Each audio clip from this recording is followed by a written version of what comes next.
इंद्रायणी, पवना आणि मुळा नदीच्या काठावरती हजारो प्लॉटिंग चालू आहे. आता सगळं एन्क्रोचमेंट चालू आहे, सगळं बांधकाम चालू आहे. शेखर सिंग आल्यापासून हा प्रकार जास्त वाढलाय, कारण आता कुठेही लोकप्रतिनिधी नाही आहेत. प्रशासक म्हणून त्यांचा एक, मी म्हणतो की हिटलरच्या वरती कारभार चालू आहे. आम्हाला कुणी विचारायचं नाही, लोकप्रतिनिधींना ते विचारत नाहीयेत, काय करत नाहीयेत.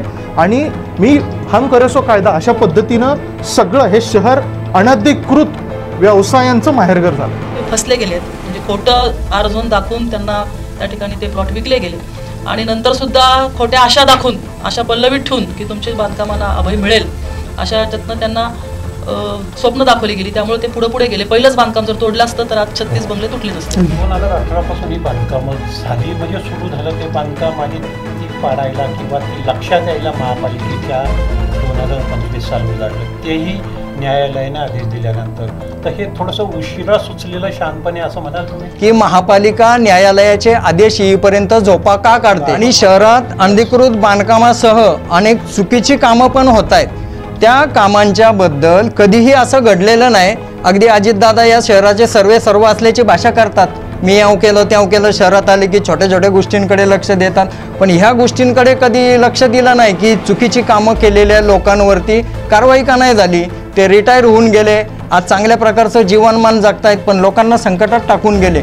अशा अधिकाऱ्यांवर रिटायर झाले तरी जोपर्यंत कारवाई होत नाही तोपर्यंत अशा पद्धतीची चुकीची कामं होत राहणार. पवनामध्ये अगदी नदीच्या शेजारी महानगरपालिकेने सुद्धा परवानग्या दिलेल्या आहेत बांधकाम करायला. मुळामध्ये तर स्वतः महापालिकाच काम करते. आता यांनी सांगितलं स्टे वगैरे मिळालाय. आणि आता इंद्रायणी नदीमध्ये खूप लांब आहेत नदीपासून, तरी ते ब्ल्यू लाईन मध्ये येत आहेत ते बांधकाम. म्हणजे लोक फसली कशी की नदी थोडी लांब आहे आणि इकडे पवनाच्या शेजारीच बांधकामं चालू आहेत. मग हा जो विपर्यास आहे हा लोकांना कळणार कसा. आणि महानगरपालिकेने ब्ल्यू लाईन रेड लाईनचं म्हणजे लोकांना कळूनच दिलेले नाहीये कशी सोयीनी. प्रेक्षको नमस्कार, आपण पाहतात आपला आवाज. मी उत्तम कुटे. इंद्रायणीच्या नदीपात्रात कायद्याच्या भाषेत नदीच्या निळ्या रेषेत असलेले 36 बंगले पिंपरी चिंचवड महापालिकेने आज पाडून टाकले. सर्वोच्च न्यायालयाने ते पाडण्याचा आदेश 5 तारखेला दिला होता. त्यामुळं प्रशासनाचा नाईलाज झाला, त्यांना ही कारवाई करावीच लागली. याच्यामुळं चिखली पुन्हा चर्चेत आली, कारण यावर्षी चिखली कुदळवाडीतच पिंपरी चिंचवड महापालिकेने तब्बल 4000वरून अधिक भंगार मालाची गोदामं आणि दुकानं यावर हातोडा चालवून 750 हेक्टर क्षेत्र मोकळं केलं होतं. मात्र आजच्या कारवाईनं सर्वसामान्यांच्या मनात काही प्रश्न निर्माण झाले आहेत. ते प्रश्न आणि एकूणच या गंभीर कारवाई आणि प्रश्नाविषयी चर्चा करण्यासाठी आज आपल्या स्टुडिओत आहेत. अशाच प्रकारचे जे काही जनतेचे प्रश्न असतात त्या विरुद्ध आक्रमकपणे आवाज उठवणाऱ्या शिवसेनेच्या उपनेत्या आणि महापालिकेतील माजी गटनेत्या सुलभा उबाळे, तसेच महापालिकेसह विशेषतः महापालिकेत वार्तांकन करणारे ज्येष्ठ पत्रकार नंदकुमार सातोडेकर. नमस्कार. आणि या दोघांच्या जोडीला आज आपल्या स्टुडिओत आले आहेत नदीप्रेमी, नदी संवर्धन, नदी रक्षण तसंच पर्यावरण संवर्धन आणि चळवळीत काम करणाऱ्या ग्रीन आर्मीचे प्रशांत राऊळ. नमस्कार. आपल्या तिघांचंही मी स्वागत करतो. माझा प्रश्न सुलभाताई तुम्हाला पहिलाच आहे की ही जी कारवाई आज झाली त्याच्याविषयी तुम्ही काय सांगाल? ही कारवाई तसं तर दुर्दैवीच म्हणता येईल, परंतु माननीय सर्वोच्च न्यायालयाच्या आदेशाने ही कारवाई झालेली आहे, त्यामुळे त्याच्यावरती कुणालाच भाष्य करता येणार नाही. परंतु ह्या घटना घडत असताना, ही बांधकामं होत असताना, सुरुवातीला जेव्हा नदीपात्रामध्ये कुठला तरी बांधकाम व्यावसायिकांनी भराव टाकत असताना कारवाई झाली असती तर आजची ही दुर्दैवी कारवाई टळली असती. पण त्यावेळेस महानगरपालिकेचं दुर्लक्ष म्हटलं तरी काही वावगं ठरणार नाही. नदीपात्रामध्ये जेव्हा भराव पडला त्यावेळेस जर नोटीस फक्त दिल्या गेल्या असं मी ऐकलं, नोटीस दिल्या पण पुढची कारवाई झाली नाही, नुसताच भराव टाकला नाही तर त्याच्यावरती प्लॉटिंग झालं आणि ते प्लॉटिंग विकलं गेलं आणि नंतर हे बांधकामं झाली. म्हणजे ह्या प्रोसिजरला कमीत कमी 7 ते 8 वर्षाचा अवधी केलेला आहे आणि कोर्ट न्यायालय प्रकरण गेले 2-2.5 वर्षातलं आहे. पण त्यापूर्वी जर महानगरपालिकेच्या वतीनं किंवा जेव्हा त्यांचे दस्त नोंदवले गेले तर त्यावेळेस ब्ल्यू लाईन नव्हती का? ब्ल्यू लाईन होतीच, परंतु दस्त नोंदवले गेले असताना सुद्धा त्याच्यावरती कुठल्याही प्रकारचं म्हणजे त्या लोकांना कळवलं गेलं नाही की इथे बांधकामं करता येणार नाहीत किंवा आर झोनचा हा प्लॉट आहे अशा प्रकारच्या जाहिराती संपूर्ण त्या एरियामध्ये लागल्या होत्या. म्हणजे जाताना हायवेला त्या रस्त्याला लागलेल्या होत्या.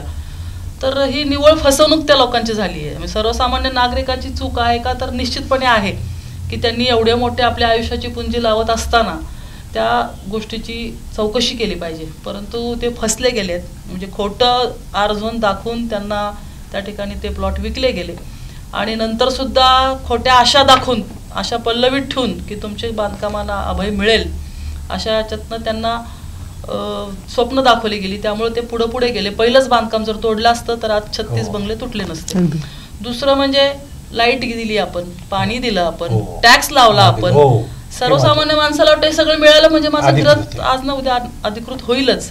म्हणजे ह्याच्यामध्ये दोष कोणाचा म्हणण्यापेक्षा ज्या सक्षम समित्या आहेत, ज्या कंट्रोलिंग जे आहेत क्षेत्र, त्यांनी कारवाई करणं सुरुवातीला अपेक्षित होतं.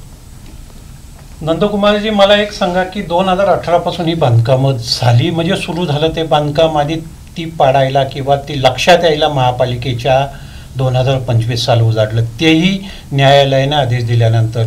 तर हे थोडंसं उशिरा सुचलेलं शहाणपणे असं म्हणाल तुम्ही? हे मुळात शहाणपण म्हणणारच नाही मी याला, कारण न्यायालयाचा धट्ट्या आला, आदेश आला म्हणून महापालिकेने या संदर्भात कारवाई केली. जसं सुलभाताईंनी सांगितलं की ही बांधकामं होत असताना संबंधित यंत्रणांनी लक्ष का नाही दिलं.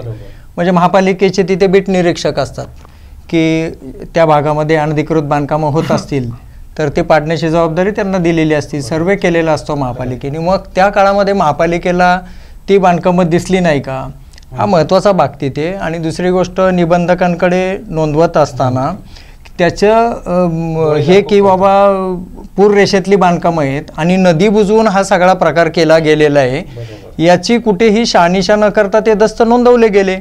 आणि जसं रेड झोनमध्ये किंवा शहरामध्ये इतर जी अनधिकृत बांधकामं झालीत त्यांचा कर ते लोक भरतात. म्हणजे लोकांना वाटतं की मी अधिकृत झालं माझं घर, तरी मला वाटतं महापालिकेच्या मिळकत कराच्या याच्यावरती एकदम छोटंसं, जशा मोठ्या दुकानांच्या जाहिराती असतात ना, अटी व शर्ती लागू, ते म्हणजे मोठा भिंगाचा चष्मा लावला तरी दिसत नाही, तसं महापालिकेच्या ते भिंगाच्या चष्म्यातून दिसतं की आपण कर भरला म्हणजे आपले अनधिकृत बांधकाम अधिकृत झाले असे नव्हे, असं एकदम छोटं लिहिलेलं असतं.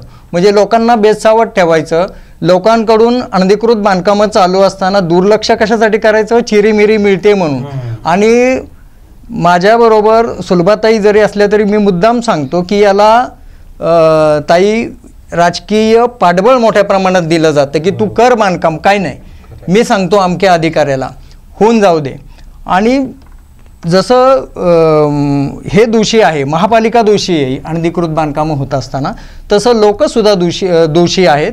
विकास आराखडा असतो, आता पालिकेने नव्याने परत विकास आराखडा जाहीर केला, तर त्या विकास आराखड्यात कुठली जागा कशासाठी आहे हे पाहणं माझं कर्तव्य आहे. मी इतक्या मोठ्या प्रमाणात, आपण नेहमी म्हणतो सर्वसामान्यांची बांधकामं अधिकृत व्हावी, पण बंगला काही सर्वसामान्य माणूस बांधत नाही ना. म्हणजे बंगले बांधत असताना तुमच्याकडे निश्चित एक मोठ्या प्रमाणात पुंजी आहे आणि एवढ्या मोठ्या प्रमाणात पुंजी गुंतवत असताना आपण योग्य ठिकाणी, साधा आपण एखाद्या कंपनीचा शेअर घेताना 10 वेळा विचार करतो, कर्ज रोखे घेताना विचार करतो की भविष्यकाळात कंपनी डब्यात तर जाणार नाही ना. मग आपण ज्या याच्यामध्ये घरामध्ये बंगल्यामध्ये आपल्या घरकुलासाठी एवढ्या मोठ्या प्रमाणामध्ये पुंजी लावतो तर ते अधिकृत आहे का ह्याची आपण शहानिशा करायला नको का. आणि एखादा बिल्डर खूप काही सांगेल, एखादा राजकीय व्यक्ती खूप सांगेल, पण भूतकाळातल्या उदाहरणं जर आपण पाहिली की श्रीकर परदेशी आपल्या महापालिकेत आयुक्त होते, त्या काळामध्ये त्यांनी 6,500 अनधिकृत बांधकामं पाडून टाकली. मग जर आपण अनधिकृत बांधकाम केलं तर आज ना उद्या आपल्याला ह्या बांधकामाच्या कारवाईला सामोरं जावं लागेल, याची काळजी लोकांना असली पाहिजे. आणि कशासाठी आपण जर पैसे मोजतो तर आपल्या डोक्यावरती सतत टांगती तलवार लोकांनी का घ्यायची. दुसरी महत्त्वाची गोष्ट तुम्हाला सांगतो, अनधिकृत बांधकामं होण्याचं महत्त्वाचं कारण तुम्हाला सांगतो की शहरामध्ये एवढी बांधकामं आहेत, लाखभर अनधिकृत बांधकामं आहे, काय माझंच तुटणार आहे का? असं करून करून एक एक करून ही 1.5 लाख बांधकामं झाली आहेत. जेव्हा लक्ष्मण जगतापांच्या, दिवंगत आमदार लक्ष्मण जगताप यांच्या न्यू मिलेनियम शाळेच्या अनधिकृत बांधकामांचा विषय जयश्री डांगे यांनी न्यायालयात नेला, त्यावेळेस जगतापांच्या वकिलांनी असा प्रश्न केला की मग काय आमच्याच शाळेचं बांधकाम अनधिकृत आहे का? मग न्यायालय म्हटलं की शहरामध्ये किती अनधिकृत बांधकाम आहेत, त्याचं शपथपत्र तुम्ही सादर करा. तेव्हा कळलं की महापालिका, MIDC आणि तत्कालीन पिंपरी चिंचवड नवनगर विकास प्राधिकरणाच्या हद्दीमध्ये 1.5 लाखापेक्षा अधिक अनधिकृत बांधकामं असल्याचं निष्पन्न झालं. आणि मग न्यायालयाने सांगितलं की ही अनधिकृत बांधकामं पाडून टाका. मग श्रीकर परदेशींनी ती बांधकामं पाडून टाकायला सुरुवात केली. पण श्रीकर परदेशींनी बांधकामं पाडून टाकायला सुरुवात केल्यानंतर लगेचच राजकीय लोकांनी त्यांच्या बदलीसाठी हालचाली सुरू केल्या. माझ्यासमोर घडलेला किस्सा सांगतो. त्यावेळेस सामनाचे पत्रकार विनोद पवार, जे आज मुंबई महापालिकेचे जनसंपर्क अधिकारी आहेत. सुलभाताई, तुम्हाला सांगतो, आम्ही आमच्या कार्यालयाकडून, त्यावेळेस मी पुढारीमध्ये होतो, आम्ही आमच्या कार्यालयाकडून महापालिकेत चाललो होतो. इतक्यामध्ये 7-8 जण महिलांचा एक घोळका आला आणि त्याच्यातल्या एका महिलेने श्रीकर परदेशी साहेबांची कॉलर पकडली आणि शिव्या दिल्या त्यांना की तुला आमचीच बांधकामं दिसतात का, मुर्द्या तुझं वाटोळं होईल, अमकं तमकं. म्हणजे मी काही असंसदीय शब्द आहेत ते सांगू इच्छित नाही. पण तिने इतके अर्वाच्य शिवीगाळ केली. साहेबांचे बॉडीगार्ड धावत आले, म्हणजे महापालिकेचे सुरक्षा रक्षक. पण साहेबांनी सांगितले की बोलू द्या मावशींना, त्यांचा राग शांत होऊ द्या. एकदम संयमाने त्यांनी मुद्दा घेतला आणि त्यांनी त्या महिलेला सांगितलं की मावशी, मला या शहरामधली अनधिकृत बांधकामं किंवा गोरगरिबांची बांधकामं तोडण्यामध्ये अजिबात रस नाही. मला न्यायालयामध्ये शपथपत्र महापालिकेने सादर केलेत की या शहरामध्ये 1.5 लाख अनधिकृत बांधकामं आहेत आणि न्यायालयाने मला सांगितले की दर 3 महिन्यांनी तुम्ही अहवाल सादर करा. तर मला न्यायालयाला मी उत्तर देईल. पण दुसरी गोष्ट, हा मुद्दा पुन्हा पुन्हा तिथेच येतो की महापालिका न्यायालयाचे आदेश येईपर्यंत झोपा का काढते आणि शहरात अनधिकृत बांधकामासह अनेक चुकीची कामं पण होत आहेत. त्या कामांच्या बद्दल कधीही असं घडलेलं नाही. अगदी अजितदादा या शहराचे सर्व असल्याची भाषा करतात. मी याव केलं त्याव केलं, शहरात आले की छोट्या छोट्या गोष्टींकडे लक्ष देतात. पण ह्या गोष्टींकडे कधी लक्ष दिलं नाही की चुकीची कामं केलेल्या लोकांवरती कारवाई का नाही झाली. ते रिटायर होऊन गेले, आज चांगल्या प्रकारचं जीवनमान जगतायत, पण लोकांना संकटात टाकून गेले. अशा अधिकाऱ्यांवर रिटायर झाले तरी जोपर्यंत कारवाई होत नाही तोपर्यंत अशा पद्धतीची चुकीची कामं होत राहणार. मला याची जाणीव आहे की ज्याचं जळतं त्यालाच कळतं. त्याच्यामुळे ज्यांची बांधकामं पडली त्यांच्याविषयी मला वाईट वाटतंय, सद्भावना आहेत माझ्या त्यांच्यासोबत. पण भविष्य काळामध्ये लोकांनी काळजी घेतली पाहिजे की मला नेहमीच महापालिकेची किंवा शासनाची, राजकीय नेत्यांची सहानुभूती मिळेल असं नव्हे. या देशामध्ये पंतप्रधान असलेल्या इंदिरा गांधींना सुद्धा न्यायालयाचा याच्यामुळे अटक झाली होती. त्याच्यामुळे ह्या देशातला कायदा, संविधान सगळ्यांसाठी सारखंच आहे. गोरगरिबांपासून श्रीमंत, बंगल्यावाला असो किंवा गुंटेवारीने बांधकाम करणारा असो, प्रत्येकाने कायदेशीर बांधकाम करणं अपेक्षित आहे. मला कळलं की तुम्हाला हे म्हणायचे की लोकांनी सुद्धा शहाणपण शिकलं पाहिजे ह्याच्यामधून, वारंवार त्या चुका करू नये. की तुम्ही एक पर्यावरणप्रेमी, नदीप्रेमी म्हणून ही जी कारवाई झाली याच्याकडे कसं पाहता, काय सांगाल ते या कारवाई? सर्वप्रथम धन्यवाद, तुम्ही आम्हाला स्टुडिओमध्ये बोलवलं. पर्यावरणप्रेमीबरोबर मी एक माणूस पण आहे. कुदळवाडीची कारवाई असू दे किंवा आत्ता ही नदीपात्रातली झालेली कारवाई असू दे, एखाद्याचं घर किंवा रोजीरोटी जाणं हे काही ह्याच्यात आनंद साजरा करण्यासारखे आपण इतके विकृत माणसं आहोत, पहिली गोष्ट. त्यामुळं हे झालेल्या घटना कुदळवाडीची असू दे किंवा इथली असू दे, ही अत्यंत दुर्दैवी आहे. ह्याच्यामध्ये प्रशासन किंवा लोकप्रतिनिधी काय करतात हे होत असताना हा एक खूप मोठा प्रश्न आहे. ठीक आहे, पण पर्यावरणाच्या अँगलनी मी म्हणतो ही घटना वाईट झाली का झाली, पण आपण एक पॉझिटिव्ह ॲटिट्यूडनीच असं म्हणतो ना की आज त्यांच्या मालमत्तेचं नुकसान झालंय. पर्यावरणाच्या दृष्टीने जर विचार केला तर मी म्हणतो त्यांचे जीव वाचलेत.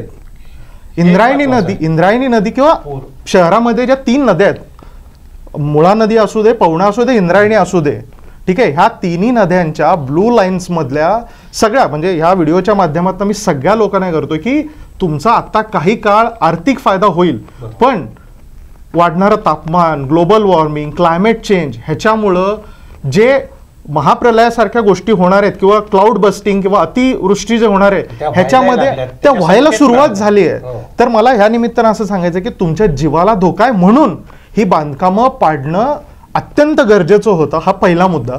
दुसरा मुद्दा, जसं आता सर सांगत होते की कायदा सगळ्याला सारखा असतो, पण माझं याच्यामध्ये थोडंसं वेगळं म्हणणं आहे. पालिका, राज्य सरकार, केंद्र सरकार ह्याला पूर्ण नियम वेगळे आणि सर्वसामान्यांसाठी नियम वेगळे आहेत. ह्याचं एक उदाहरण सांगतो. 2020ला NGTनी पिंपरी चिंचवड महानगरपालिकेने ह्या बंगल्याच्याच 100 मीटर पुढचा STP पाडला होता. तो नदीच्या पूर नियंत्रण रेषेमध्ये होता, तो त्यांना पाडायला लागला. आता देखील कुदळवाडीचा जो 3 MLDचा जो ETP आहे तो नाल्यावरती आहे. तो अधिकृत आहे का अनधिकृत हे आम्ही विचारलंय, त्याच्याबद्दल काही बोलायला तयार नाही. आत्ता सो कॉल्ड केंद्र सरकारकडनं आलेला जो नदी सुधार प्रकल्प आहे, ज्याला आता आपल्या पाटबंधारे विभागाने, फॉरेस्टनी आणि जे वाईल्ड लाईफचे वॉर्डन आहे त्यांनी पालिकेला नोटिसा पाठवल्या. हे बंगले तर आपल्या नदी पूर नियंत्रण रेषेवरती होते. आत्ता जर तुम्ही पिंपळे निलकला जर त्या दादा स्मशानभूमीमध्ये गेलात तर हे नदी पात्रात गेले, त्यांनी भराव टाकलाय त्याच्यामध्ये. म्हणजे ह्यांनी तर RCC कन्स्ट्रक्शन पूर नियंत्रण रेषेत केलं होतं.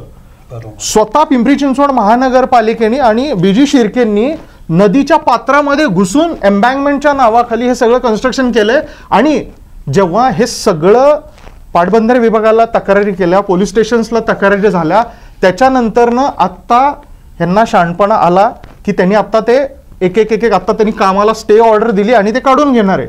आता मला ह्याच्यामध्ये आत्ताच्या सिनेरिओनुसार प्रत्येक वेळेस आपण, आणि त्याबाबतचं आपण कम्युनिकेशन मुख्यमंत्र्यांपासून पर्यावरण मंत्रालयापासून सगळ्यांना केलेलं आहे की न्यायालयाने ताशेरे मारायची का वाट बघताय. आत्ता सुद्धा इंद्रायणी, पवना आणि मुळा नदीच्या काठावरती हजारो प्लॉटिंग चालू आहे. आत्ता सगळं एन्क्रोचमेंट चालू आहे, सगळं बांधकाम चालू आहे. शेखर सिंग आल्यापासून हा प्रकार जास्त वाढलाय, कारण आता कुठेही लोकप्रतिनिधी नाहीयेत. प्रशासक म्हणून त्यांचा एक, मी म्हणतो की हिटलरच्या वरती कारभार चालू आहे. आम्हाला कुणी विचारायचं नाही, लोकप्रतिनिधींना ते विचारत नाहीयेत, काय करत नाहीयेत. आणि मी हम करेसो कायदा अशा पद्धतीनं सगळं हे शहर अनधिकृत व्यवसायांचं माहेरघर झालं. सुलभाताई यांनी मुद्दा आत्ता मांडला आणि मला तोच पुन्हा तुम्हाला विचारायचे की न्यायालयाची वाट प्रशासन का पाहतं? न्यायालयाने सांगितल्यावरच प्रशासनाला जाग का येते? अशी अनधिकृत बांधकामं महापालिका स्वतःहून का काढत नाही? त्याला एकच उत्तर आहे, न्यायालयाने आदेश दिले म्हणजे राजकीय लोकांचा हस्तक्षेप टळतो किंवा मग त्यांचा हस्तक्षेप असला तरी न्यायालयाकडे बोट दाखवता येतं. म्हणजे जसं रावळ साहेब म्हणाले की प्रशासनाची पहिली जबाबदारी आहे की त्यांनी ही कामं होऊन दिली नाही पाहिजेत. माझं पण तेच म्हणणं आहे की पहिली जबाबदारी जी येते ती त्या बांधकाम व्यवसायाची येते की त्यांना माहिती होतं की ही निळी रेषा आहे, या ठिकाणी आज ना उद्या ही बांधकामांना त्रास होऊ शकतो. त्यांना वाटलं की आपण ते विकले की आपलंच काम सुटलं, आपण संपलो, आपल्याला पैसे मिळाले आपले की आपलं नाही काही जबाबदारी. परंतु त्यांनी जी चूक केली पहिली, त्याच्यानंतर लोकांनी दुसरी चूक केली की त्याची पूर्ण तपासणी केलेली नाही आहे. त्यामुळे न्यायालयाला कधी न्यायालय स्वतःहून तुमच्याकडे नाही आलं, तुम्ही न्यायालयाकडे गेलात आणि न्यायालयाकडे गेल्यानंतर न्यायालय जे नियमातल्या तरतुदी आहे त्याच्याप्रमाणेच निकाल देणार आहे. त्यामुळे न्यायालयाचं काही त्याच्यामध्ये काहीच नाही. त्यांनी कायद्याचं काम केलेलं आहे आणि मग शेखर सिंग साहेबांनी कायद्याची अंमलबजावणी करणं त्यांचं काम आहे. ते प्रशासकीय अधिकारी आहेत, त्यामुळे त्यांनी त्यांचं काम केलेलं आहे. म्हणजे ह्याच्यात पुन्हा अडकलं कोण? निरपराध म्हणून म्हणताना सर्वसामान्य जनता, ज्यांना ह्याचं ज्ञान आहे त्यांनी पूर्ण डोळे झाकपणे त्याच्यातनं मलिदा काढलेला आहे आणि अडकलेत ती जनता. आता विषय आहे की त्यांच्यासाठी काय करता येईल. मला तर वाटतं सुमोटो मान्य आयुक्तांनी फौजदारी दाखल करावी संबंधित त्या बांधकाम व्यावसायिकांवरती आणि त्यांना जाब विचारावा की तुम्ही कशासाठी ते डॉक्युमेंट्स केले, कशासाठी लोकांना आर झोन सांगून तुम्ही प्लॉट विकले. आणि महानगरपालिकेचे त्या काळातले बीट निरीक्षक ते कार्यकारी अभियंत्यांपर्यंत कोण कोण होतं, कोणावरती जबाबदारी निश्चित करता येईल याच्यासाठी त्यांनी एक कमिटी स्थापन केली पाहिजे आणि जे जे कोणी जबाबदार आहेत त्यांच्यावरती कारवाई केली पाहिजे, जेणेकरून पुन्हा शहरामध्ये आता त्यांनी सांगितल्याप्रमाणे सगळीकडे प्लॉटिंग चालू आहे. रेड झोन असू देत, नदी पात्र असू देत, मग तुम्ही आत्ताच थांबवलं नाही तर कालांतराने लोक विसरून जातात. कुदळवाडीची कारवाई विसरून जातील, आता ही विसरून जातील, पुन्हा बांधकाम करताना लोकांना नवी स्वप्न पडतील आणि मग हे कधी थांबणार? म्हणजे बकाल शहर तर झालंच आहे. आपण स्मार्ट सिटी एकीकडे म्हणतो आणि एकीकडे या गोष्टी आपल्या शहरामध्ये घडतात, हे चुकीचं आहे. सातवडेकरजी, मला एक म्हणायचं आहे की जसं तुम्ही अगोदर मुद्दा उपस्थित केला होता की ह्या बांधकामांना अधिकारी जबाबदारी, ते खतपाणी देतात त्याच्यामुळे ती होतात, तर मग मला हेच विचारायचं की मग अशा अधिकाऱ्यांना अशा बांधकामावर प्रशासन आढळतात स्वतःहून कारवाई का करत नाही ना? जे असे अधिकारी आहेत त्यांना आतापर्यंत त्यांनी पाठीशीच घातले, त्यांनाही ते किमान त्यांची DP म्हणा, खात्यांतर्गत चौकशी म्हणा, जसं सुलभाताईंनी उल्लेख केला, त्यांच्यावर ते कारवाई का करत नाही? त्याचं कारण असतं की महापालिकेचे प्रशासक म्हणून आयुक्त असतात. लोकप्रतिनिधींना कोण चुकीच्या कामाबद्दल जबाबदार धरत नाही, तर प्रशासनाचे प्रमुख म्हणून महापालिका आयुक्तांना जबाबदार धरलं जातं. आणि मग आयुक्तांची पण एक लॉबी असते, महाराष्ट्रभरी लॉबी आहे. आपल्याला माहीत असेल ताई, आपण राज्यस्तरावर काम करताय शिवसेनेच्या उपनेत्या म्हणून. अधिकाऱ्यांची एक लॉबी असते, त्यामुळे आपला माणूस अडकणार नाही याची ते पद्धतशीरपणे काळजी घेतात.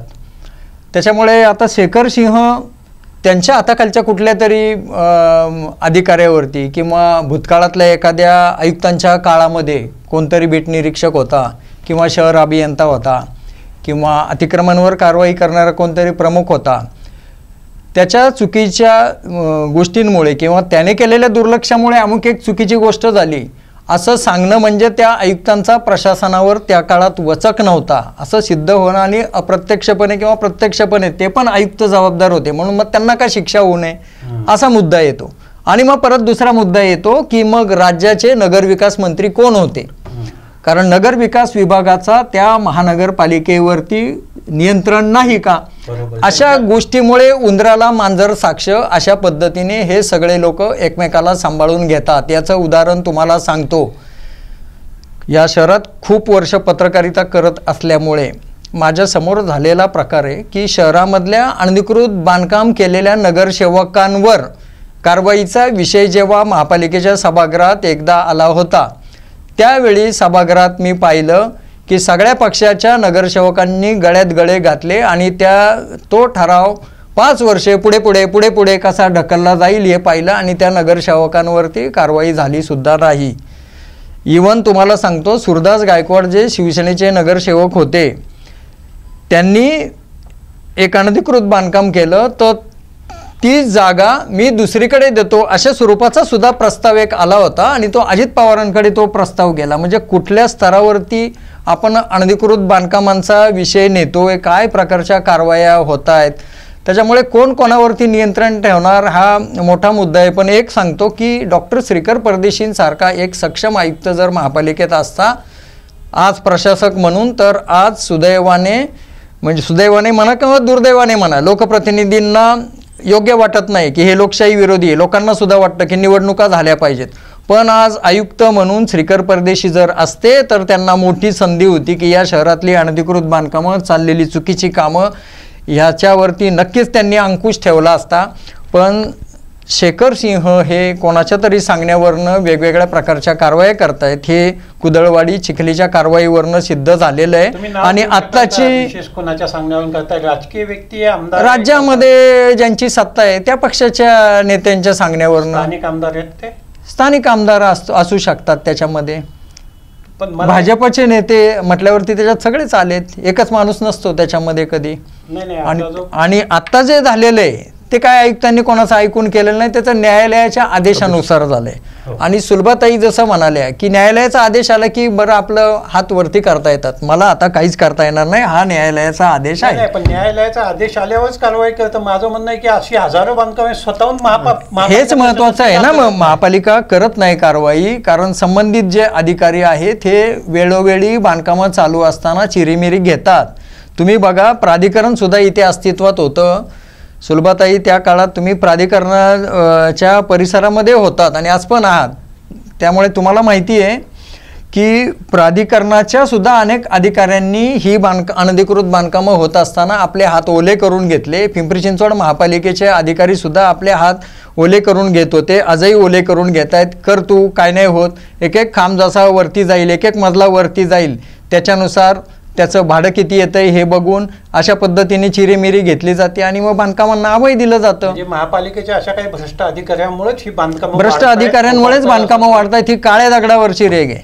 मी आणि राजकीय अभय असल्यामुळे सुद्धा तू कर बांधकाम, काही अंशी मी आहे तुझे म्हणजे काही होऊन देत नाही, मी कमिशनरशी बोलतो, मी शहर अभियंत्याशी बोलतो, संबंधित अधिकारी माझा मित्रच आहे, काही होत नाही, शहरात 1 लाख बांधकामं झाले, तुझंच कोण तोडायला आलंय, हा एक बाजू. आणि दुसरी गोष्ट, तो माझा मतदार आहे म्हणून त्याला मला सांभाळायचंय, आणि कोण बिल्डर चुकीचं काम करत असेल तर त्याच्याकडून मला निवडणूक काळामध्ये निधी मिळतो, मी कशाला त्याला दुखवायचं काम करू, हा एक दुसरा भाग आहे त्याच्यातला. प्रशांतजी, मी तुमच्याकडे येतो. आता हा जो काही निर्णय दिला सर्वोच्च न्यायालयाने, नदी पात्रात नदीच्या निळ्या रेषेत ते बंगले आहेत बरोबर म्हणून ते पाडा, तर हा जो सुप्रीम कोर्टाचा निर्णय आहे तो सगळीकडेच लागू होतो. ह्या अनुषंगानं पवना आहे, मुळा आहे, आपल्या शहरातून ह्या ज्या नद्या वाहतात त्यांच्या पात्रातही अशी बांधकामं झालेली आहेत. मग त्याला हाच न्याय लावा अशी मागणी तुम्ही प्रशासनाकडे करणार का? आणि ह्या 2 नद्यांमधलीही अशी बांधकामं निळ्या बोर रेषेतली पाडा अशी आग्रही मागणी तुम्ही लावून धरणार का ॲज अ पर्यावरणप्रेमी, नदीप्रेमी किंवा या अनुषंगाने? नक्की नक्की. पर्यावरणप्रेमी पर्यावरणासाठी काम करतात. का करतात तर ह्याचे मानवी जीवनावरतीच ॲडव्हर्स इफेक्ट होणार आहे आणि ते आपल्याला कुठेतरी कमी करायचं, म्हणून पर्यावरण हा आपल्या सगळ्यांचा स्वार्थ आहे. पर्यावरण का जपायचं तर तो आपल्याला उद्या जाऊन त्रास देऊ नये. आपण 2024 मार्चला देखील हे सेंट्रल मिनिस्ट्रीपासनं जे आपलं ministry of forest and climate change आहे त्याच्यापासनं ते राज्याच्यापर्यंत आपण ही मागणी पहिल्यांदा करून दिलेली आहे की इंद्रायणी, पवना आणि मुळ्याचे जे ब्लू लाईन्स आहेत त्या ब्लू लाईन्स तुम्ही फिजिकली डिमार्क करा. लोकांना कळतच नाही ब्लू लाईन आहे कुठे. आज तुम्ही जर बघितलं तर शेजारचे 2 बंगले ठेवलेत आणि त्याच्या शेजारचे बंगले पाडलेत. अधिकाऱ्यांना विचारलं हे का नाही, ते ब्लू लाईनच्या बाहेर आहेत. कसं कळणार? सर्वसामान्यांना कसं कळणार? त्याचबरोबर आपण RTI ऑलरेडी टाकलाय आणि आत्ता देखील म्हणजे ही घटना म्हणजे जसं ऑर्डर आली आणि हे करणारे असं तेव्हा आपण शेखर सिंग पासून आपण सगळ्यांना ईमेल पाठवलाय की तुम्ही आता सुमोटो काहीतरी कारवाई करायला सुरू करा. कुणीतरी न्यायालयात जाईल, मग ती केस NGTत चालेल, हायकोर्टात चालेल, मग सुप्रीम कोर्टात जाईल, मग त्याला परत स्टे वगैरे, ही कुस्ती बंद करा. ठीक आहे. आणि सुमोटो हे करा. लोकांच्या आयुष्याचा प्रश्न आहे, लोक मरतील. आणि दुसरं ह्या निमित्तानं मला एक सांगायचं काय की ब्लू लाईन असेल किंवा रेड लाईन असेल, हा आत्ता विषय अत्यंत ज्वलंत झालाय आपल्या नदी सुधारच्या बाबत सुद्धा. नदी सुधारमध्ये देखील म्हणजे आपण लोकांना दोष देतो की लोकांनी असं केलं, ह्या बिल्डरने असं करतंय. पालिका काय करते, स्वतः राज्य सरकार काय करते, केंद्र सरकार जो DPR आहे, आपण एक साध्या गोष्टीत जर समजून घ्यायचं झालं ना तर आपण एक तहानलेला आहे थ्रस्टी क्रोची गोष्ट ऐकली होती. त्याला पाणी वरती आणण्यासाठी ना तो दगड टाकतो, मग ते पाणी वरती येतं. आत्ता पिंपरी चिंचवड महानगरपालिका आणि पुणे महानगरपालिका नदीपात्रामध्ये एक्झॅक्टली हेच करते. त्यामुळं न्यायालयात तर लोकांसाठी किंवा इतर केसेससाठी जातं. पालिका जी चुकीचं काम करते त्याच्याविरुद्ध कोण कारवाई करणार? आणि हे जर आत्ताच नाही केलं, ठीक आहे, तर हा एक पासिंग द बॉल आहे. म्हणजे प्लॉट केला, त्यांनी प्लॉटिंग केलं, त्यांनी बिल्डरला विकलं, हे केलं. रेरा काय करते? ठीक आहे, ही कंट्रोलिंग एजन्सी आहे, बँकिंग इन्स्टिट्यूट्स आहेत, ह्यांनी यांना फायनान्स केलंय. म्हणजे पालिकेचे तर अधिकारी तिथं मनोज मोरेंनी जो व्हिडिओ केला त्याच्यामध्ये ते लोक सांगतात प्रत्येक स्लॅबला 1-1-1.5 लाख रुपये पालिकेचे अधिकारी घेऊन गेले. मी म्हणतो अँटी करप्शननी ह्याची इन्क्वायरी करावी ना, हे अधिकारी कोण होते, काय होते. हे बघा स्पष्ट गोष्ट आहे, म्हातारी आता मेलेली आहे, काळ सोकवला नाही पाहिजे.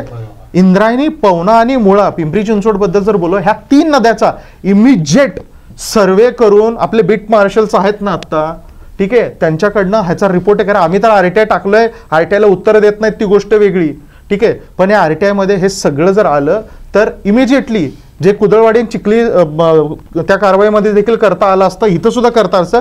पाणी आणि वीज आणि ड्रेनेज यांचा तोडा ऑटोमॅटिकली सगळे हे होतील आणि हे ह्यांच्या चांगल्यासाठीच आहे.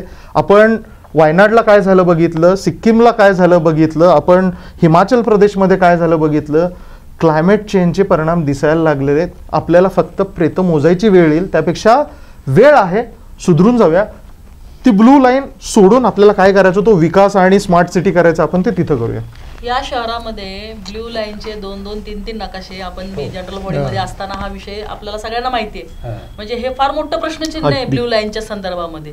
आपण बघितलं की 3 नद्या आहेत, पण 3 नद्याच्या ब्ल्यू लाईन्सचे नियम पण वेगळे आहेत एकाच शहरामध्ये. म्हणजे जसं दादा यांनी सांगितलं, पवनामध्ये अगदी नदीच्या शेजारी महानगरपालिकेने सुद्धा परवानग्या दिलेल्या आहेत बांधकाम करायला. मुळामध्ये तर स्वतः महापालिकाच काम करते. आता ह्यांनी सांगितलं स्टे वगैरे मिळालाय. आणि आता इंद्रायणी नदीमध्ये खूप लांब आहेत नदीपासनं, तरी ते ब्ल्यू लाईन मध्ये येत आहेत ते बांधकाम. म्हणजे लोक फसली कशी की नदी थोडी लांब आहे आणि इकडे पवनाच्या शेजारीच बांधकामं चालू आहेत. मग हा जो विपर्यास आहे हा लोकांना कळणार कसा? आणि महानगरपालिकेने ब्ल्यू लाईन रेड लाईनचा म्हणजे लोकांना कळूनच दिलेले नाहीये कशी सोयीनी. जसं आता आमच्याकडे सुद्धा एक रेड झोनचं बांधकाम झालं, तर त्यामध्ये यमुनानगर जो आहे क्षेत्र जे पिंपरी चिंचवड प्राधिकरणाने तिचं परमिशन दिलेलं आहे बांधकामाला, ते सगळं आता रेड लाईन मध्ये सांगतात. आणि त्याच्या शेजारीच एसआरएचा प्रकल्प झालाय जो की खूप पुढे आहे, तर त्याला रेड लाईन नाहीये म्हणून सांगतात. म्हणजे हे सोयीने सगळ्या गोष्टी घडलेल्या आहेत आणि त्याच्यावरती उत्तर जसं म्हणलं तसं अपेक्षित उत्तरच मिळत नाहीये. त्यामध्ये ह्या गोष्टी आहेत त्या प्रशासनाच्या चुका आहेत किंवा मागच्या आयुक्तांकडनं झालंय म्हणून नवीन आलेले आयुक्त त्याच्याकडे दुर्लक्ष करतायत की ते मी नाही केलं असं सांगून ते त्याच्यातनं स्वतः. थोडक्यात तुमचं असं म्हणणं आहे की 3 नदी असले तरी तुमची ब्ल्यू लाईनचं जे काही लिमिट ते एकच पाहिजे. म्हणजे नदी वेगळी तिची ब्ल्यू लाईन वेगळी असं चाललंय. म्हणजे रेड झोनचं तुम्ही जसं म्हणताय की भोसरीला एक, देवरोडला वेगळा, म्हणजे त्याचं किमान जे काय आहे 2000 यार्ड त्याची सीमा एक निश्चित मागणी चालली आहे की रहिवासी एरियामध्ये रेड झोन दाखवला गेलाय आता. आणि अनेक नवीन होऊ घातलेले प्रकल्प त्या रेड झोन मध्ये आलेले आहेत. खूप दिवसापासून लोक बांधकाम परवानगी मागतायत. म्हणजे अनधिकृत कधी होईल ते त्यांच्या स्वतःच्या जागेवरती ज्याच्याकडे त्यांची खरेदी आहे त्या जागेवरती सुद्धा बांधकाम लोक करू शकत नाहीयेत. आणि मग पर्यायाने त्यांना तिथं बांधावी लागतात. मग त्याला अनधिकृत म्हटलं जातं. म्हणजे लोकांची गळचेपी होतीये ना, त्याला सुद्धा कुठेतरी वाचा एक लोकप्रतिनिधी म्हणून आमच्यासारख्या लोकांना फोडावी लागते. प्रशासनाने जर त्यांचं उत्तम चोखपणे कारभार केला निश्चितपणे तर ह्या सगळ्या गोष्टीतनं बाहेर येता येईल.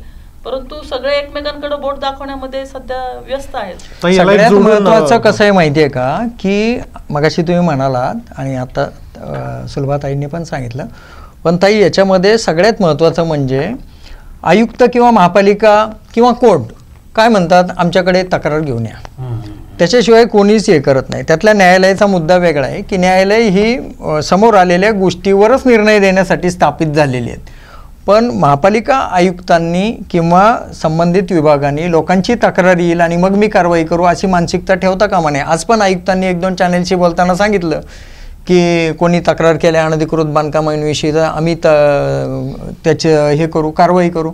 कशासाठी? आणि महत्त्वाची गोष्ट म्हणजे अशा तक्रारी केल्यानंतर त्याचं भांडणात रूपांतर होतं, शहराच्या शांततेला धोका निर्माण होतो, म्हणजे एकमेकाच्या साड्या केल्यासारखं होतं.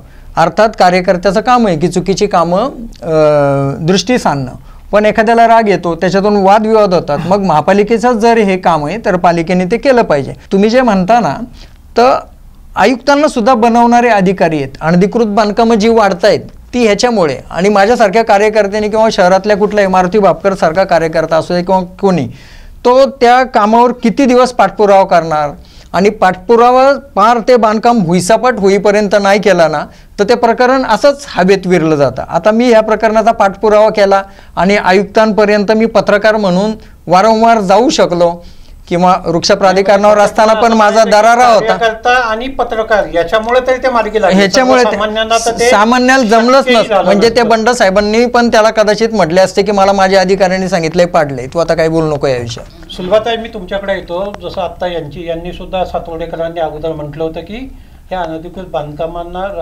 राजाश्रय राजकीय नेते किंवा त्यातही स्थानिक जे नगरसेवक असतात त्यांच्याशिवाय ती होतच नाही, त्यांना विचारल्याशिवाय.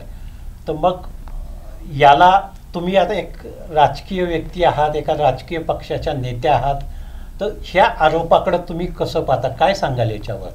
नाही, विषय काय आहे बघा, जसं ह्यांनी सांगितलं की जे वॉर्डातले जे लोक असतात ते मतदार असतात आणि मतदारांची एक अपेक्षा असते की आमचा जो नगरसेवक आहे, आमचा जो आमदार आहे, आमचा जो खासदार आहे त्यांनी आमच्या अडीअडचणीला उभं राहायला पाहिजे. आणि जेव्हा ही बांधकामं, आम्ही तेच म्हणतो, बांधकामं जेव्हा सुरू झाली तेव्हा जर पाडली गेली, जसं राजेश पाटील तत्कालीन आयुक्त त्यांनी किती मोठ्या कारवाई केल्या, म्हणजे शेखर सिंग साहेबांच्या अगोदर तेव्हा कुणीही सांगायला जात नव्हते. त्यावेळेस तर पब्लिक बॉडी होती, म्हणजे सगळे नगरसेवक होते त्यावेळेस, तर तरी सुद्धा त्यांनी जुमानलं नाही. नगरसेविकेलाही जेलमध्ये पाठवलं. हा, त्यांनी तेवढं मोठं धाडस त्यांच्यामध्ये होतं. म्हणजे त्यांनी जर कारवाई तिथून केली सुरुवातीलाच, जेव्हा पहिली वीड बसते, लोकांची सुद्धा म्हणजे डेअरिंग होत नाही.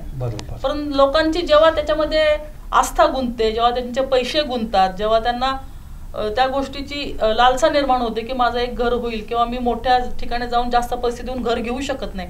आहे त्या जागात लोक पूर्ण अनधिकृत बांधत नाहीत. आता जे बांधतायत ते त्यांच्या घरात समजा अर्धा गुंठा जागा असेल पाव त्याच्यावरती ते बांधतायत बंदी, स्वतःच्या जागेवर वाढीव बांधकाम करतायत. 100% त्याच्यात खूप प्रकार आहेत अनधिकृत बांधकामामध्ये.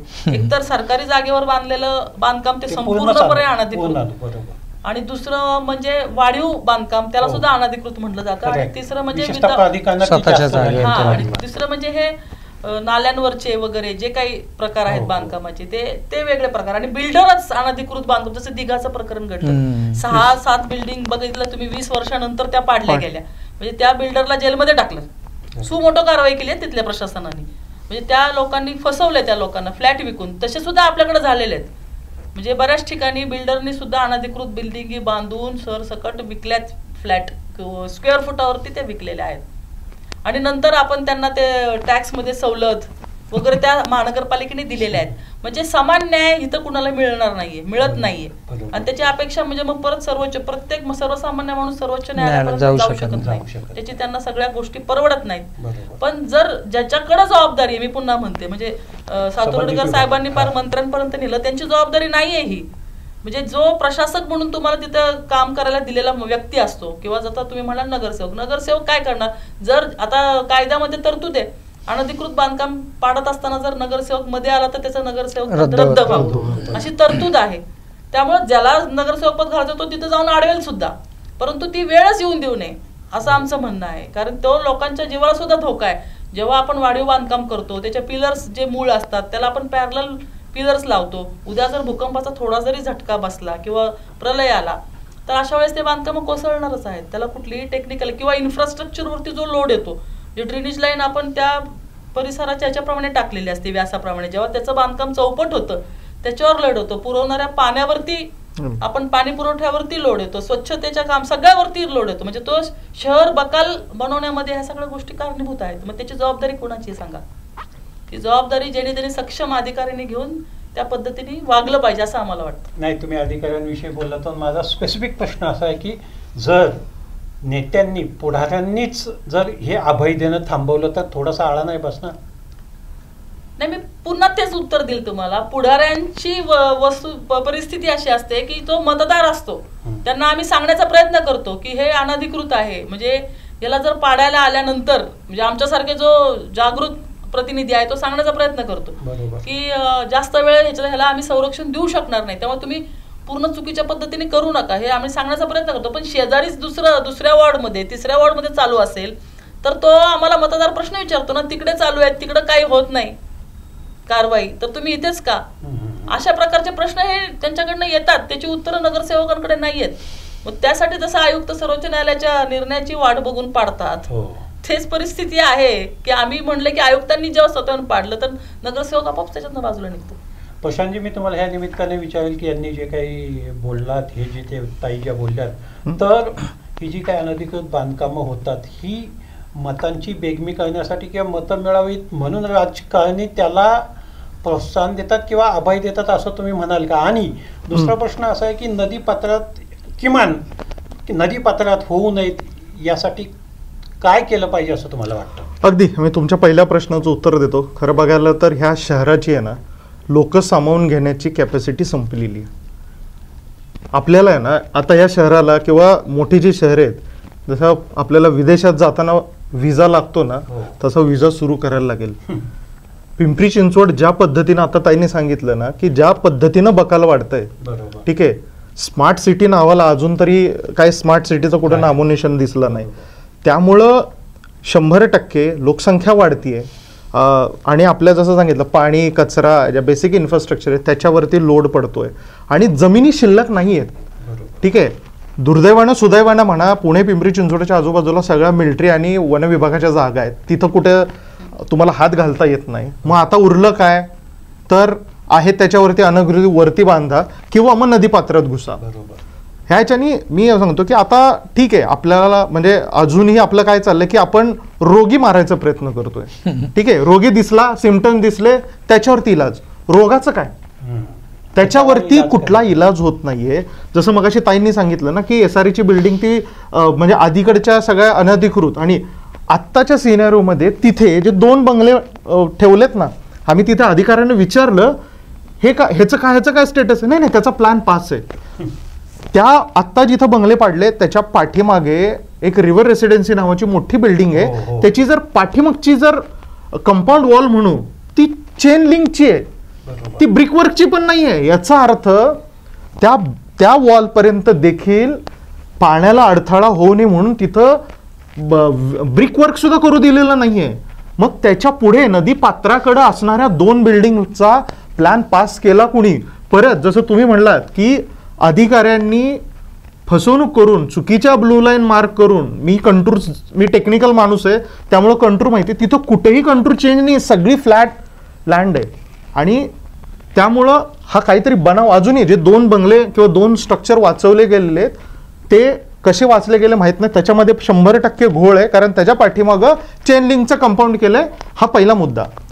दुसरा मुद्दा की ह्या क्लायमेट चेंज, ग्लोबल वॉर्मिंग आणि ह्याच्यामुळे पर्यावरणाच्या दृष्टीनं हे धोक्याचं काय आहे, तर तिकडे मुळशी डॅम आहे, खडकवासला आहे, वरसगाव धरण आहे. इंद्रायणीचा विचार करा ना, इंद्रायणीचा उगम हा उरवंडे गावापासून म्हणजे पश्चिम घाटातनच येतोय. परत ह्या इंद्रायणीच्या नदीवरती वरच्या साईडला अपस्ट्रीम जल म्हणू, तिथं एकही मोठं धरण नाहीये. उद्या जर क्लायमेट चेंजमुळे एखादा मोठा पाऊस झाला, हे पाणी अडेल कुठे? छोटे छोटे चेक डॅम किंवा कोल्हापूर टाईप बंधारे म्हणतो तसेच. आणि हा जर या भागाची जर टोपोग्राफी बघितली तर ही ऑलमोस्ट फ्लॅट आहे. म्हणजे आता जिथे बांधकाम पडलेत ना तिथेही बघा सगळं फ्लॅट आहे. म्हणजे 1 मीटरचा जरी वॉटर राईज झाला तरी तो 100 मीटर आत घुसणार आहे. तर त्यामुळे त्वरित हा धोका, मी म्हणतो इंद्रायणीच्या बाबत, पवण्याला वरती डॅम आहे, त्यांची एक कॅपॅसिटी असते, वरनं जास्त जरी पाऊस झाला तर डॅममध्ये पहिला स्टोअर होतं आणि मग खाली येतं. इथं सरळ पाणी खाली शहरामध्ये घुसणार आहे. आणि इंद्रायणीचा जर तुम्ही नकाशा बघितला, ती नदी कशी फ्लो होते, ती बऱ्याच ठिकाणी नागमोडी वळते. पाण्याचा जेव्हा फ्लो आहे ना, पाण्याला डायरेक्शन कळत नाही. ज्याला जिथं जागा मिळेल तिथं हे पाणी घुसेल. जर नद्यांनी उद्या पवना किंवा इंद्रायणी, पवना तर अजूनच नागमोडी जाते, ह्या नद्यांनी जर आपले मार्ग बदलले तरी देखील आश्चर्य वाटायला नको. शहरामध्ये नद्या मार्ग देखील बदलू शकतात, अशी परिस्थिती आहे. त्यामुळं आत्ताच कुठेतरी सावध होऊन ह्याच्यावरती आहे ना, रोगावरती इलाज करा, रोगी मारणं आता बंद करा. कुदळवाडीचा रोगी मारला, काही फरक नाही पडला. सगळे अजून भंगारचे सगळी दुकानं शहरात सगळीकडे तशीच आहेत. हे बंगले पाडले, ते रोगी मेले, रोग सगळ्या शहरभर तसाच आहे. त्यामुळे प्रशासनाने किंवा राज्य सरकारने, केंद्र सरकारने ह्याच्यामध्ये स्ट्रिक्ट एखादी कमिटी बसवून हे सगळं सर्वे करून ह्याच्यावरती कारवाई करावी, जेणेकरून परत कधी कुणाचं आर्थिक नुकसान झालं, कुणाच्या डोक्यावरचं छप्पर गेलं म्हणून आपल्याला हळवळ व्यक्त करायला परत असं कुठल्या स्टुडिओमध्ये बसायची वेळ येऊ नये, एवढी फक्त प्रार्थना करतो. नंदकुमारजी, आता चिखलीचा उल्लेख झाला आणि ह्या कारवाईमुळे सुद्धा पुन्हा चिखली चर्चेत आली. अनधिकृत बांधकामं चिखलीच नाही तर सगळ्या शहरात आहेत. अनधिकृत धार्मिक स्थळं संपूर्ण शहरात आहेत. प्रत्येक उद्यानात एक अनधिकृत मंदिर आहे. तर मग फक्त ह्या धार्मिक स्थळांना चिखलीतल्याच नोटिसा का? आणि चिखलीच्या नदीपात्रातच नाही तर इकडे पवनेच्या आणि मुळेच्या नदीपात्रात सुद्धा अनधिकृत बांधकामं आहेत, शहरातही अनधिकृत बांधकामं आहेत. मग फक्त गेल्या फेब्रुवारीत फक्त चिखलीतच हातोडा का चालवला? म्हणजे एकूणच ओव्हरऑल चिखली कुदळवाडीलाच लक्ष का केलं जात आहे? चिखली कुदळवाडीला लक्ष याच्यासाठी केलं गेलं की आपण आमदारकीची निवडणूक जर पाहिली तर आमदारकीच्या निवडणुकीमध्ये महेशदादा लांडगे यांनी स्वतःला हिंदुत्ववादी नेता म्हणून संपूर्ण महाराष्ट्रामध्ये प्रोजेक्ट केलं. म्हणजे त्यांची एक वेगळी ओळख निर्माण केली त्यांनी आणि ती लोकांच्या मनावर ठसवण्याचा प्रयत्न केला. आणि गरज नसताना त्यांनी मग कुदळवाडी यांनी ह्या भागामध्ये ॲग्रेसिव्ह प्रचार केला. त्याचं उत्तरदायित्व त्यांना स्वीकारावं लागलं. आणि मग महापालिका आयुक्त शेखर सिंह यांच्यावरती प्रेशराईज करून म्हणा किंवा त्यांना सांगून म्हणा, कुदळवाडी आणि चिखली या भागामध्ये त्यांनी कारवाई करून घेतली. आणि तिथेसुद्धा मी मागेही सांगितलं एका मुलाखतीमध्ये, विविध समाज घटकांना बेसावत ठेवण्याचं काम महापालिकेने केलं. पहिल्यांदा जेव्हा कारवाई झाली तेव्हा सांगितलं लोकांना की नाही, शहर बकाल होते म्हणून कुदळवाडी चिखलीमध्ये भंगारची दुकानं काढायची आहेत आपल्याला. त्याच्यानंतर म्हणजे लघुउद्योजक जेव्हा त्याच्यामध्ये यायला लागले, सगळे संघटित झाले लघुउद्योजक आणि भंगार व्यावसायिक, तेव्हा लघुउद्योजकांना त्यांच्यापासून तोडलं आणि लघुउद्योजकांना सांगितलं की तुमच्यावर कारवाई होणार नाही. लघुउद्योजक त्यांच्यापासून दूर झाले आणि नंतर मग लघुउद्योजकांवरती सुद्धा कारवाई झाली आणि 4,500 बांधकामं पाडून टाकण्यात आली. आणि नंतर जेव्हा परत मी स्वतः त्याची बातमी छापलेली आहे केसरीमध्ये, नंतर जेव्हा हे सगळे एकत्र आले तेव्हा ह्या भंगार व्यावसायिकांनी लघुउद्योजकांना प्रश्न विचारला की आमची बांधकामं उद्ध्वस्त होत होती, बेचिराग झाली, तेव्हा तुम्ही कुठे होतात, आज तुमच्या लढ्यात आम्ही काय यावं. हे जे केलं गेलं आहे महापालिकेने, हा जो उद्योग केला म्हणजे समाजातल्या सगळ्या घटकांना त्यांच्या अँगलनी कदाचित ते बरोबर असेल. महेशदादांच्या अँगलनी पाहिलं तर हिंदुत्ववादी म्हणून त्यांची भूमिका कदाचित बरोबर असेल. आणि लघुउद्योजकांचं मात्र याच्यामध्ये मरण झालं, कारण त्यांनी हात वरती केले आणि शेजारच्याचं घर जळतंय, मग जाऊ दे, आपलं जोपर्यंत घर जळत नाही तोपर्यंत आपण तिकडे लक्ष द्यायला नको, अशी भावना लघुउद्योजकांनी ठेवली, म्हणून त्याची फळं त्यांना भोगायला लागली. अशा प्रकारचं झालं. आणि आयुक्तांना मी या संदर्भात, तुम्ही आत्ता जो प्रश्न विचारला तोच विचारला आणि त्याची बातमी छापली होती की आयुक्त साहेब ही कारवाई एका विशिष्ट भागामध्येच का केली जाते. पिंपरी गावात भंगाराची दुकानं आहेत, वालेकरवाडीला भंगारची दुकानं आहेत, सांगवी भागामध्ये भंगारची दुकानं आहेत. त्याच्यावर आयुक्तांनी सांगितलं की आपल्याला हे शहर स्वच्छ आणि सुंदर करायचं आहे. आपल्याला अनेक पुरस्कार महापालिकेला मिळाले आहेत, भविष्य काळात आपल्याला हे शहर अधिक सुंदर करायचं आहे. मी म्हटलं साहेब, माणसं मारून आपल्याला किंवा त्यांचे व्यवसाय हिरावून घेऊन कसं काय शहर सुंदर करता येईल. आणि मग तुम्ही म्हणतातच ठीक आहे, शहर सुंदर करायचे तर मग फक्त भुसरी सुंदर का करायची. मला सांगा, पिंपरी मतदारसंघ का नाही सुंदर करायचा, चिंचवड मतदारसंघ सुंदर का नाही करायचा. त्याच्यावर ते हसले आणि त्यांनी सांगितलं की बरोबर आहे तुमचं, पण आपण वालेकरवाडी, पिंपरी गाव, सांगवीतल्या भंगार व्यावसायिकांना नोटिसा दिल्यात. पण त्याच्यानंतर पिंपरी मतदारसंघामध्ये अण्णा बनसोडेंकडे हे लोक गेले आणि ती कारवाई बारगळली. शंकर जगतापांकडे काही जण जाऊन आले आणि ती कारवाई बारगळली. म्हणजे मला वाटतं की एकतर पिंपरी आणि चिंचवडवरती अन्याय हा, कारण त्यांना सुंदर करण्याची आयुक्तांची भूमिका नाही, किंवा दुसऱ्या अँगलनी पाहिलं तर त्या बिचाऱ्या कुदळवाडी चिखलीवाल्यांवर अन्याय की त्यांनाच फक्त त्या भागात स्वच्छ आणि सुंदर भुसरी करायची. मग पिंपरी चिंचवड हे काय म्हणजे भुसरी काय केंद्रशासित प्रदेश आहे का, वेगळ्याच भागात सुधारणा करायच्या, पिंपरीला उपेक्षित ठेवायचं, चिंचवडला काहीच करायचं नाही, ते असंच मागासलेलं ठेवायचं. म्हणजे हे पद्धतशीरपणे आयुक्त इतका छान युक्तिवाद करतायत, अक्षरशः म्हणजे पडवले गेल्यासारखे, किंवा ज्याला आपण म्हणतो ना पूर्वनियोजित अशा प्रकारचं की समोर हे प्रश्न आला तर मला काय उत्तर द्यायचं, इतक्या तयारीने आयुक्त आहेत. नाही, याच्यावरती मला आहे ना एक पर्यावरण प्रेमी म्हणून एक भूमिका मांडायची आहे.